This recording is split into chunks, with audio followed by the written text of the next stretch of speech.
কাথির অধিকারী, তাকিয়ে দেখুন একবার, একজন মুখ্যমন্ত্রী, তার ভাইপো সাংসদ। এদিকে মাননীয় শিশির অধিকারী, তিনি কেন্দ্রীয় মন্ত্রী ছিলেন, সাংসদ ছিলেন। তার ছেলে শুভেন্দু অধিকারী, তিনি সাংসদ ছিলেন, পরে মন্ত্রী হয়েছেন, এখন বিরোধী দলনেতা। তার আরেক পুত্র সৌমেন্দু অধিকারী, দিব্যেন্দু অধিকারী, তিনি সাংসদ ছিলেন দুবার। এবারে সব হয়ে গেছে, এবার আরেকজনকে নামিয়েছে, এবার সৌমেন্দু অধিকারী। সে ওনার বাড়ির লোককে উনি রাজনীতিতে নামাবেন, ওনার বিষয়, আমি কোনো ব্যক্তি আক্রমণের মধ্যে যাচ্ছি না। কিন্তু প্রশ্নের তো উত্তর দিতে হবে, এই দুই পরিবার তমলুকের মানুষের জন্য করলোটা কি? এই দুই পরিবার সাধারণ মানুষের জন্য কোন কাজটা করলো?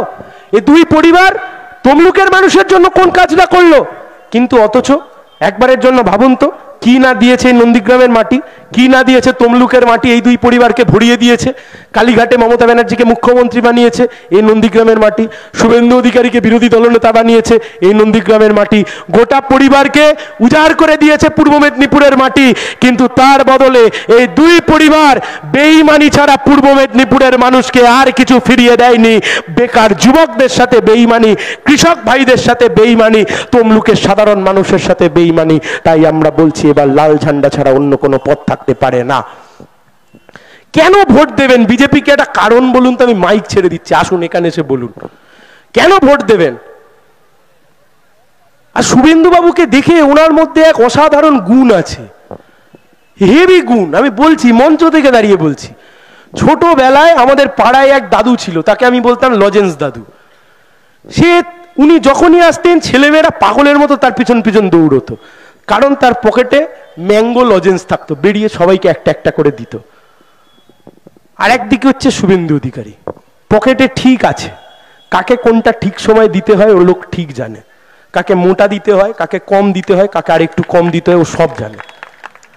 আপনাদেরকে বলছি, একবারের জন্য ভাবুন তো, এ ভদ্রলোক সারাক্ষণ তৃণমূলের ক্ষীর খেয়ে গেল, তৃণমূলের সমস্ত দুর্নীতির শরিক, সারদা, রোজ ভ্যালি, আইকোর, অ্যালকেমিস্ট, সব দুর্নীতি যখন তৃণমূল করলো, শুভেন্দুবাবু তৃণমূলে। তারপর রাজ্য বিধানসভার মন্ত্রী হলেন উনি, এসএসসি টেট একের পর এক কেলেঙ্কারি, আপনি তৃণমূলে, গরু পাচার, কয়লা পাচার, আপনি তৃণমূলে। আপনি এখন বলছেন পিসি ভাইপোকে জেলে পুরব, ডিসেম্বরে উল্টে দেব, পাল্টে দেব। শুভেন্দুবাবু আসতে বলুন, মাঝে মাঝে গলায় চোট খেয়ে যাবেন, না হলে। 1 মাস বাকি আছে, এখনো 1 মাস চালাতে হবে আপনাকে। রোজ ডায়লগবাজি, রোজ ডায়লগবাজি, ডায়লগবাজি ছাড়া কিচ্ছু জানে না।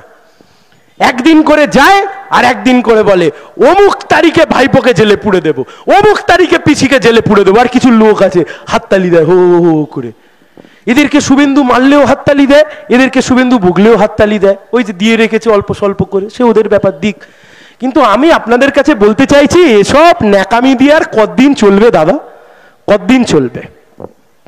2019 সালে অমিত শাহ কলকাতা থেকে দাঁড়িয়ে বললেন, আমাকে দ্বিতীয়বারের জন্য সরকারে এনে দাও, 6 মাসের মধ্যে চিটফান্ডের যে মামলা, সে মামলার আমি নিষ্পত্তি করে ছাড়বো। 1.5 বছরের মধ্যে চিটফান্ডের মামলায় যাদের নাম জড়িয়েছিল, তার মধ্যে থেকে অনেকগুলোকে বিজেপি নিজের দলেই নিয়ে নিল। 2014 সালে সারদার মামলা, আজকে 2024 সাল, আজ অব্দি তার নিষ্পত্তি ঘটলো না। সুপ্রিম কোর্ট 2014 সালে এরকমই লোকসভা ভোটের সময় বলেছিল যে চোর ধরতে হবে। আর এদিকে মোদি এসে না খাऊंगा না किसी को खाने दूंगा, मित्रों ना मैं खुद खाऊंगा ना किसी को खाने दूंगा। अरे मोदी जी, পশ্চিমবাংলা সরকার তো খেয়ে দিয়ে পেট ফুলে ঘুরে বেড়াচ্ছে, আপনার ইডি সিবিআই করছেটা কি? তাপস রায় তৃণমূলের বিধায়ক, তার বাড়িতে ইডি গেল জানুয়ারি মাসের 14 তারিখে। শুভেন্দুবাবু কপালে তিলক কেটে নাচতে নাচতে বললেন কৃষ্ণ কৃষ্ণ হরে হরে, তাপস এবার যাবে শ্রীঘরে। উমা দেখি সেই তাপস রায় তৃণমূলের জামা খুলে বিজেপির জামা পরে নিয়েছে মার্চ মাসে, আর এপ্রিল মাসে সেই তাপস রায়কে বিজেপি ভোটে দাঁড় করিয়ে দিল।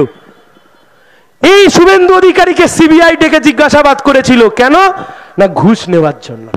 সেই শুভেন্দু অধিকারী এখন বিজেপির নেতা।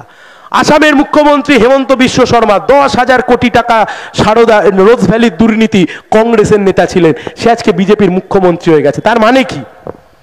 তার মানে তুমি চুরি করবে জোড়া ফুলে, আর তুমি সাধু হবে পদ্ম ফুলে। আমরা বলছি ওই জন্যই এবার 2 ফুলকেই হটাতে হবে বাংলার মাটি থেকে। দেখুন আমাদের কথা খুব পরিষ্কার, শুভেন্দুবাবু যেখানে যেখানে যাচ্ছে সন্দেশখালী থেকে আমার মায়েদেরকে নিয়ে এসছে, বুঝবে, আমার মায়েরাও বুঝবে, সময় লাগবে, আমার মায়েরাও বুঝবে। কিন্তু সন্দেশখালীর আন্দোলনটা করলো কে? মমতা ব্যানার্জির সরকার